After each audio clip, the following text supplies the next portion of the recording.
સૌરાષ્ટ્રની અસ્મિતા ન્યૂઝ.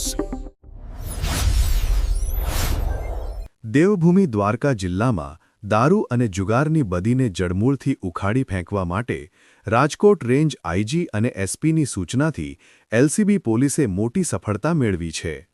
વરવાળા ગામના જલારામ આવાસમાં રહેણાંક મકાનમાં ચાલતા જુગારધામ પર પોલીસે ત્રાટકી કુલ 6 શખ્સોને ઝડપી પાડ્યા છે. ચોક્કસ બાતમીના આધારે એલસીબી પીઆઈ બીજે સરવૈયા અને પીએસઆઈ બીએમ દેવમુરારીની ટીમે વરવાળા સ્થિત ભાવનાબેન મનસુખભાઈ સામાણીના મકાનમાં દરોડો પાડ્યો હતો. આ મહિલા પોતાના અંગત ફાયદા માટે બહારથી માણસો બોલાવી લાઇટ પાણીની સુવિધા આપી નાલ ઉઘરાવી જુગાર રમાડતી હોવાનું ખુલ્યું હતું.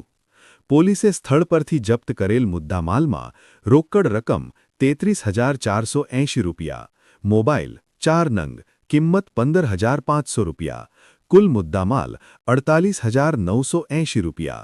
ઝડપાયેલા આરોપીઓમાં ખંજન ઉર્ફે જીગર મનસુખભાઈ સામાણી રહે વરવાળા, હિતેશ હરજીભાઈ સામાણી રહે વરવાળા, જીતેન્દ્ર વિઠ્ઠલદાસ દન્ના રહે દ્વારકા તેમજ અન્ય 3 મહિલાઓ મળી કુલ 6 વ્યક્તિઓ સામે ગુનો નોંધાયો છે.